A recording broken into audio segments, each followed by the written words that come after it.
Hey, you very good. See you next time. This is See You Next Time, and welcome to r/Am I a Complete and Total Bollock? Let's just get straight into the judgment, shall we? Am I a massive bellend for asking my husband to join us in my sister's birthday, since he was in the same restaurant? I'm a 26-year-old woman and was invited to my sister's 18th birthday a few days ago at a restaurant. My husband didn't come because he said he had a meeting dinner with some clients. This made my family feel let down, especially my sister who wanted him there, and also her 18th birthday was a big deal to her, obviously. To my surprise, when I arrived I noticed that my husband was having his meeting at the same place. His table was right in the corner and he had about 4 men sitting with him. My parents and the guests saw him as well. I waved for him and he saw me but ignored me. He obviously was as much as surprised as I was. My parents asked why he didn't even come to the table to acknowledge them after the cake arrived. I got up and walked to his table. I stood there and said, "Excuse me." My husband was silent when I asked, after I introduced myself to the clients, if he'd take a few minutes to join me and the family in a candle blowing and say happy birthday. But he barely let out a phrase and said, "I don't think so, I'm busy right now." I insisted, saying it'd just take a couple of minutes and that it would mean so much to my sister. He stared at me and then stared awkwardly back at his clients. They said nothing, and he got up after my parents were motioning for me to hurry up. He sat with us while my sister blew the candles and cut the cake. My parents insisted he takes a piece and join us in the selfie, but he got up and walked back to his table looking peeved. We haven't talked till we met later at home. He was upset and started scolding me in front of my parents, saying I embarrassed him and made him look unprofessional and ruined his business meeting. I told him he overreacted, since it only took a few minutes and it was my sister's birthday, and my family wanted him to join since he was literally in the same restaurant. He called me ignorant and accused me of tampering with his work, but I responded that ignoring mine and my family's presence was unacceptable. We argued, and then he started stonewalling me and refusing to talk to me at all.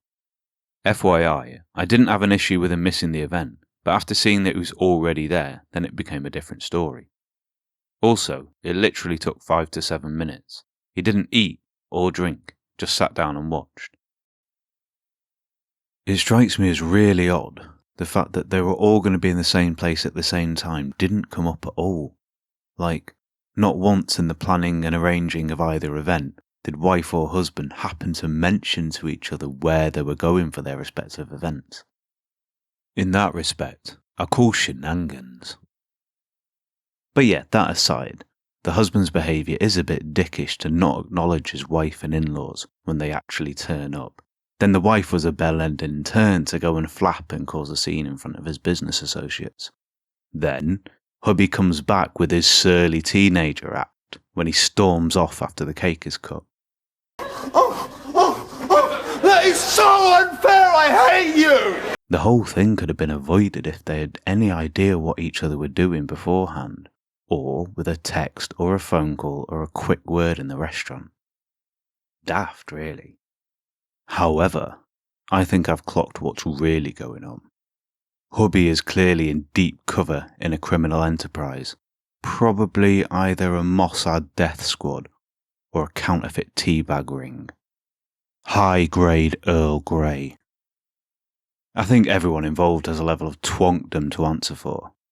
Hubby's straight up rude, and wifey's trying to right around the fact that she's been passive-aggressive. So, 40 and 30% twonk, respectively. This one's from a throwaway. Am I a total aberration for using flashcards to explain to my brother and his wife why they can't bring their rainbow baby to my wedding? My fiancé and I are getting married. We've decided the wedding's going to be child-free.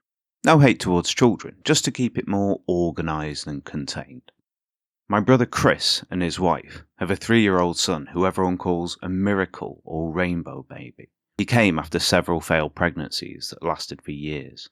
When they found out that my nephew was included in the no children rule, they tried to convince me to make an exception for him. Chris told me his son is a miracle baby, and his presence at the wedding will bring blessings for me and my fiancée. I refused and said no, the wedding is child-free. His wife kept sending my fiancé pics of my nephew when he was months old. What that means, I don't know. I told them no and to stop. My brother told me this might cause a rift in our relationship. I again said no and explained that the wedding is child-free. He asked again and pointed out how his baby is different since he's a rainbow miracle baby. I again said no and explained that the wedding is child-free. They brought it up when they visited my home, and I knew they weren't going to stop, so I'd made flashcards in advance with the phrase, "The wedding is child-free, period," and pulled them out and started slowly flashing them the cards one by one in this order. The wedding, with a sticker of a bride and groom, is child, with a sticker of a baby, free, with a sticker of a no entry sign, period, with a huge black dot sticker. They both were stunned. I asked if they get it now, and Chris lost his shizzle. His wife had already grabbed her stuff and walked out. Chris called me a butthole for doing this, and said that I disrespected him, his wife, and their son, who's my one and only nephew. He rushed out after we argued. My fiancé saw the whole thing and thought it was funny, but my parents and Chris are livid beyond measure.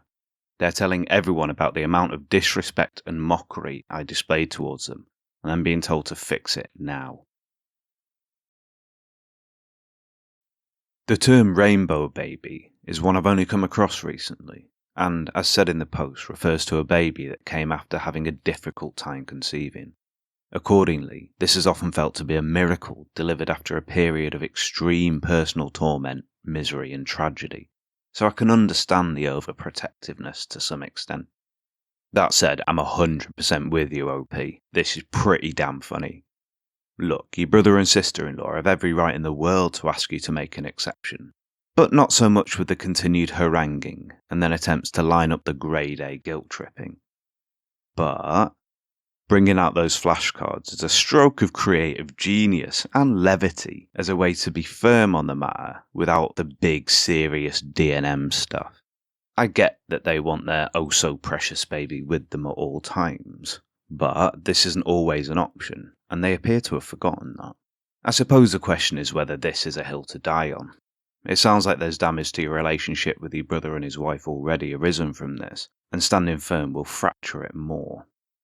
Personally, I might relent and say he can come as long as he's immediately taken out of earshot if there's any crying or whatever mid-ceremony. Presumably there's already plans in place for him to be looked after elsewhere for any other post-wedding plans like a wedding breakfast or a reception. And while others may whinge about not being able to bring their own kids, being brother of the groom should afford some bending of the rules so they can suck it. Plus, I suspect most of them will just relish the time off. As far as being an aberration is concerned, I mean, fair enough, you were a bit, but I reckon they're worse. Thus, this is my decree, 10% buttholery. I'll give you brother and sister-in-law, maybe 25% on this one. This one's from Infinite Salad 928. AmItheA, see you next time, for taking my friend to a small operation instead of my husband. I'm a 30-year-old woman who loves my husband, 27. He's charming, quick-witted, handsome, funny when he wants to be, and is the type of person everyone is drawn to. I was the one to ask him out, to say I love you, to kiss him, to plan our dates, to file the paperwork. He's not particularly affectionate. I think he wouldn't have proposed to me had his family not expected it. Nevertheless, I'm very happy. Recently, I went to a dermatologist about 2 growing spots on my body. It turns out they were semi-benign tumours that could turn cancerous. I had them removed. I asked my longtime friend Amy to be my support person, as a surgeon required someone else take care of me. Amy is a very touchy-feely person, and we're basically sisters. I felt I needed that affection. I did the surgery on a week where my husband would be away, and it went smoothly. My husband noticed the bandages yesterday and asked if I got hurt. I had to tell him the truth and told him it was a small operation. He said that it was cruel of me to ask Amy instead of him. I told him I didn't want to burden him, and he got even more irritated. My parents heard about this and told me that I did the right thing. But when I told my friends, they said it was an a-hole move, especially to Amy, who took a day off to help me. I kinda think it's fair enough, this. Insofar as the OP is emotionally aware enough to realise that she wanted more affectionate support and figured this was best supplied by Amy, and her friend suggesting that she was horrible to Amy as she had to take a day off work, sod that. Assuming she didn't drop a sob story like a crack addict trying to scrape 20 bar to buy a rock, I'll put it as a given that Amy had the ability to decline if she wished. Now, it's not my place to judge others' relationships, so that's exactly what I'm gonna do. It's weird. The OP's talking about her husband like he's this emotionless, affectionless void, and she didn't even tell him about the operation until like a week after it was done. But nevertheless, she's very happy. I feel like there's a gaping chasm of things unsaid, but being that they're unsaid, who knows? Meh, 25%, see you next time. This one's from a throwaway. Am I an unpheasant plucker for calling my girlfriend selfish for not picking my kids up from school? I'm a 36-year-old man and I've been with my 32-year-old girlfriend for 2 years. I have 2 boys, 13 and 9, from my previous relationship. Their mum's not in the picture. I work full-time and my girlfriend used to stay home and take care of everything else. I still help out here and there. Yet she would complain about the kids, causing constant messes, not receiving proper discipline, accidents like breaking a vase, and the list goes on. She complained that she is more of a parent than I am, which is not true, since I provide an income. Yet she decided she wanted to go back to work and started looking. She found a potential job and her interview was yesterday. I called her to remind her to pick the kids up from school, since she's responsible for it, but she said she was about to start her interview and told me to go get them. I was stunned. I told her I couldn't because I was at work. She said I could take a break, but I refused because this would have affected my job. I asked if she'd take 10 minutes to quickly go and pick them up, but she refused. We ended up getting into an argument, and me telling her she should have figured something out beforehand. She blew up, saying that I'm the parent and that she was tired of being at my beck and call all the time. The kids ended up being picked up by my friend 40 minutes later, which made them upset. At home, I got into a huge argument with my girlfriend, calling her selfish for doing this to the kids and ditching them like that. She said that she had an important interview and that I, as the parent, could have figured something out instead of expecting her to drop what she was doing and pick the kids up. She called me a butthole, then went to stay with her mum. She complained that she is more of a parent than I am, which is not true since I provide an income. Yet she decided she wanted to go back to work and started looking. I think that couple of lines says the story right there. Our OP is dating this woman and expects her to keep house, I assume, and also to parent his kids. Reading between the lines, though it's fairly clearly written, he believes that because he's the one making the money, he's absolved of much of the responsibility of his kids. This does indeed make him a douche, and I'm unsurprised his girlfriend is looking to escape this situation and probably this relationship. However, look, if you don't want to be a surrogate parent, then don't date a guy with kids. Do not spend 2 years as their stay-at-home mother and complain about the shaky boundaries around discipline that you've put in place. And absolutely do not get so wrapped up in trying to escape the position you found yourself in that you somehow rationalise ditching the kids as a way to get the boot into your boyfriend. Both of you are crappy people, and you can each have a 50% twat trophy.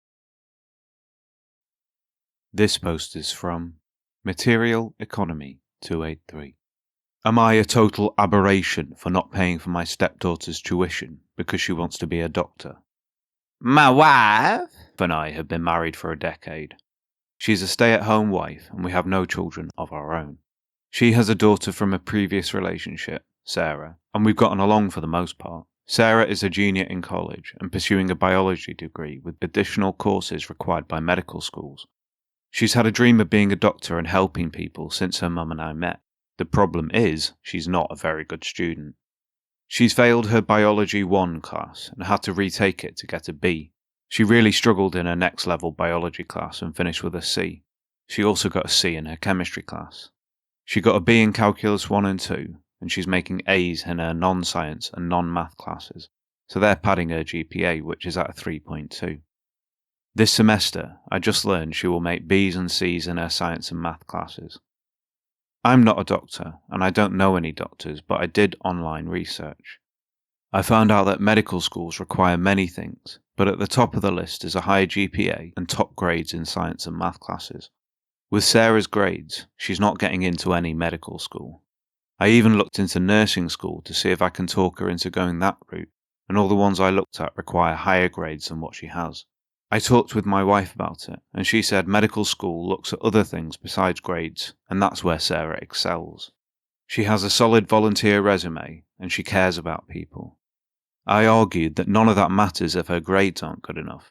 She argues that Sarah will do great in the interviews. Like I said, I have no experience with medical school, so I can't argue with her logic.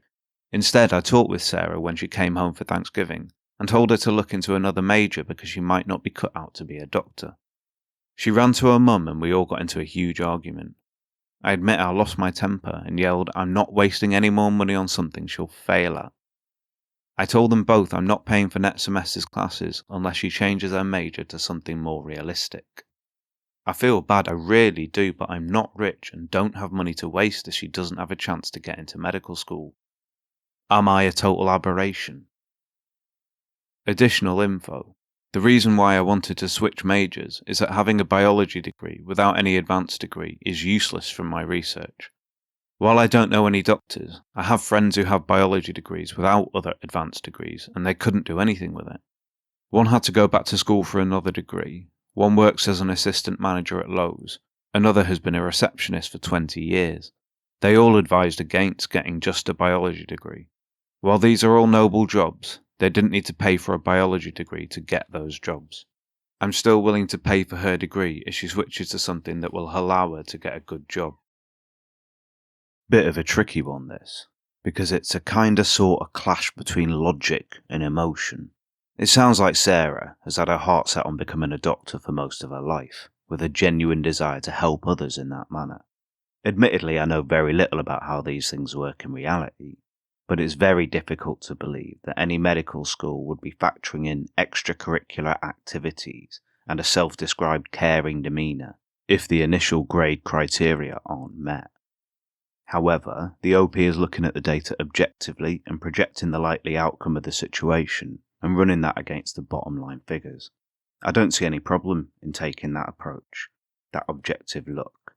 It's so easy to avoid doing that personally and wander down a path of self-deception. So in a sense, Sarah's lucky that the OP is able to do it. However, where you might be treading shaky ground in the ring piece department is in the manner and attitude it's all being discussed. Telling Sarah she's not a good student and you don't want to waste your money on something she's going to fail at is pretty damn crappy. For example, in my first year of uni I had a really low average score, but I pulled it up by 20 or 30% and graduated with a good degree. It turns out actually turning up to lectures and doing some work helps. Go figure. I just looked it up. Junior year is the third year of 4, but still crappy and a wee bit toxic to put it across like that. Additionally, I know you've got a handful of case studies, but a biology degree is by no means worthless. A good understanding of science and training in methodology can stand someone in good stead. I think the butt nuggetry lies in the execution and probably not the intent. So, judgment is thus 25% bum chasm. And it's the end of another video. Remember to like, comment and subscribe. Perhaps you'd like to select a close friend or mortal enemy to hunt down like a badger and then mount their head as a trophy on your wall. Yeah, you know what? It's actually making me think I could get on board with a manhunt. Really? Me too, dude. Just throwing that out there. No, you do not go on a manhunt. Screw you. Yeah. Then click the little bell icon and share this video with those friends that remain. And remember, most importantly, Oh. Thunder's really is throwing this whole thing off. It's making everything I say seem sinister, which it's not intended to be. You know what I mean? What's up? I'm sorry. I have No, to go. no. Sorry, no. There's nowhere to go. There's really nowhere to go. See you next time.